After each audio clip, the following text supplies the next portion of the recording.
Assalamualaikum warahmatullahi wabarakatuh. Sampurasun Baraya. Saudara-saudara semua, kami dari anak-anak PBI akan menjelaskan sedikit tentang Satrio Pininggit dan sifatnya Satrio Pininggit. Karena dia sudah muncul, sudah ada orang yang pernah ditemui beliau dan beliau mendapatkan mujizat dari Yang Maha Kuasa. Dia belajar dari alam, dia belajar dari kehidupan, dia belajar dari segala hal yang ada di dunia ini. Jadi kita sedikit demi sedikit kita harus paham, saudara-saudara semua, jangan langsung telan ini mentah-mentah. Kita pikirkan dulu benar apa salahnya. Karena kita dikasih pikiran untuk bisa membedakan mana yang benar dan mana yang salah. Sedangkan kami di sini, anak-anak PBI, anak-anak Pasundan, bukan bermaksud kami menyombongkan diri, menunjukkan bahwa kita punya ilmu atau apa-apa. Kami hanya orang biasa. Maaf, kami tidak punya apa-apa, kami mohon maaf. Kami akan menceritakan dengan bukti dan nyatanya sesuai dengan pengalaman kami, riwayat, karena ada sebuah saksi yang pernah ditemui beliau. Jika orang yang didatanginya itu masih ingat, karena kami di sini tidak mengambil dari sebuah wasiat, apakah ramalan Jayabaya, Wangsit Siliwangi, karena jika kita mengambil dari situ banyak, pasti banyak, karena banyak orang beda juga pendapatnya. Satrio Pininggit dia mendapatkan mujizat. Mujizatnya itu, jika beliau berkata, maka itu akan kejadian. Kalau dalam bahasa Sundanya itu, saciduh metu, saucap nyata. Karena itu mujizat yang tidak bisa dipungkiri.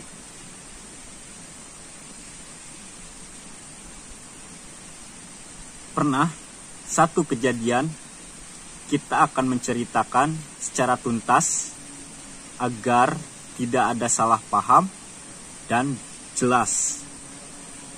Ini tentang Satrio Pininggit. Dia tidak mempunyai guru. Pertama, dia tidak mempunyai ilmu. Dia belajar dari alam. Dia hanya belajar dari seluruh alam. Dia jadikan sebuah ilmu, pengetahuan, mulai dari pemerintahan, mulai dari segala hal dia jadikan ilmu. Ilmunya ilmu nyata, bukan ilmu hayalan, bukan ilmu terawangan. Kami anak-anak PBI, anak-anak muda, mencoba menerawang, tapi alhamdulillah ada hasilnya, yaitu juga wallahu alam. Faktanya, sifatnya Satrio Pininggit orangnya keras. Apabila dia bilang A, ya harus A. Apabila B, ya harus B. Karena itu kekerasan dia merupakan sebuah bukti bahwa dia yang nyata, bukan yang hayalan, bukan yang terawangan. Jadi jangan kita telan mentah-mentah seluruh berita yang mungkin tidak jelas. Riwayat apapun juga kita harus olah dulu. Kita kaji, kita pikirkan lagi benar atau salahnya. Satrio Pininggit tidak akan menunjukkan diri, tidak akan dia mengaku-ngaku bahwa dia Satrio Pininggit. Dia sendirinya pun masih bingung, masih kurang percaya Dia bukan seorang pejabat, dia bukan orang pintar, dia bukan orang yang berpendidikan tinggi. Dia hanya orang biasa. Karena itu sebuah mukjizat dari Gusti Allah yang mungkin saja bisa terjadi.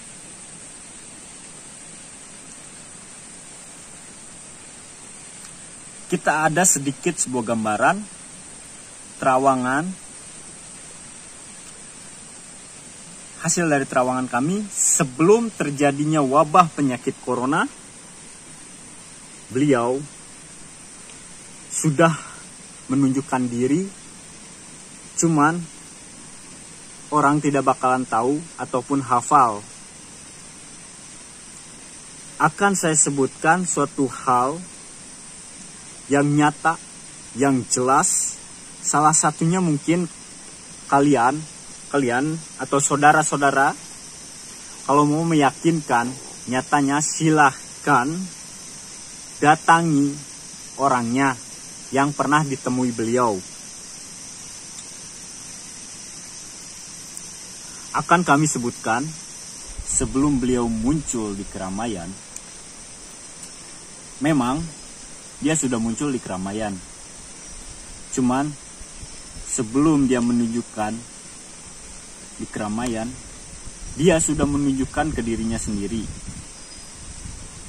Di terawangan saya masih ingat, sebelum terjadinya corona, ada sebuah kejadian alam yang nyata.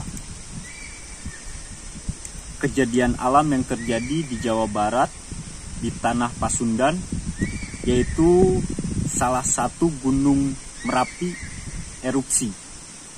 Ya maaf bakal saya sebutkan kepada saudara-saudara supaya saudara-saudara jelas. Pada saat erupsi Gunung Tangkubannya Perahu itu terjadi sebelum corona. Mungkin kalau orang itu masih ingat, pada malam Jumat ada salah satu rombongan yang mungkin mau ziarah ke situs goa yang ada di Tangkuban Perahu. Nah, dia berangkat sekitar jam 10 apa jam 11 malam, 3 motor, 6 orang. Kalau nggak salah, mereka bukan lewat pos utama, tapi melainkan menggunakan jalur lewat depan gedung BMKG. Nah, di situ salah satu, apakah itu penjaganya ataukah security, tapi dia tidak menggunakan seragam, dia melarang, tidak boleh masuk, kata dia. Tapi anehnya, begitu ada mobil yang datang mau masuk, mobil itu diizinkan masuk. Nah, setelah itu beliau pulang dengan rasa kecewa. Begitu beliau pulang dengan kekecewaan, ia pernah berkata pada malam Jumat itu, besok akan saya letuskan Gunung Tangkuban Perahu itu. Tapi percaya atau tidak percaya, itu kejadian. Pada waktu itu di Jumat sore hari, Gunung Tangkuban Perahu erupsi. Saudara-saudara, tanpa terdeteksi karena di situ masih ada pengunjungnya ketika Gunung Tangkuban Perahu erupsi. Ya, alhamdulillah, Yang Maha Kuasa masih melindungi kita semua sampai tidak ada kejadian yang membahayakan ataupun memakan korban. Nah, di situ mungkin apakah orangnya itu yang pernah ditemui beliau masih ada atau tidak, kami tidak tahu.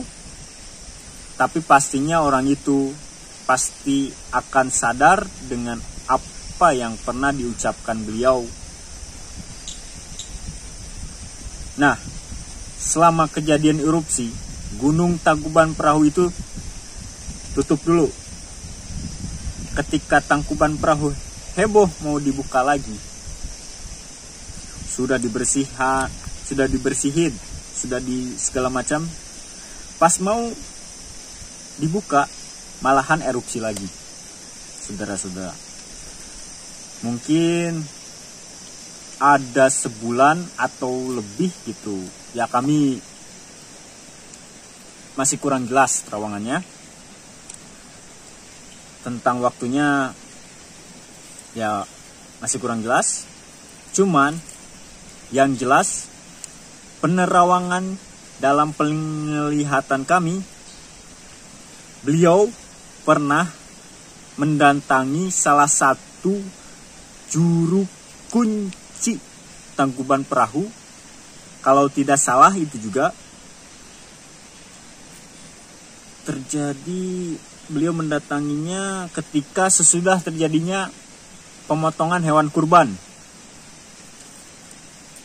Beliau mendatangi juru kunci situs bersejarah Gua Tangkuban Perahu yang ada di Cikole, Lembang. Nah, di situ beliau menanyakan kenapa sampai warga masyarakat tidak bisa mengunjungi situs bersejarah bagi masyarakat, dan malahan itu dilarang. Nah, juru kunci pun bercerita bahwa dia juga tidak bisa masuk. Pernah juru kunci itu bicara ketika malam hari, juru kunci itu kedatangan tamu dari Jakarta. Dia tidak dikasih izin sama satpamnya, dan mereka hanya berdoa di jalan, di tengah jalan, hanya lewat pos pembayaran karcis, lewat sedikit. Mereka berdoa di tengah jalan. Kata cerita dari juru kunci tersebut. Nah, dari penerawangan kami juga, beliau atau Satria Pininggit ini menanyakan, bagaimana Pak, apakah kita biarin saja suruh erupsi?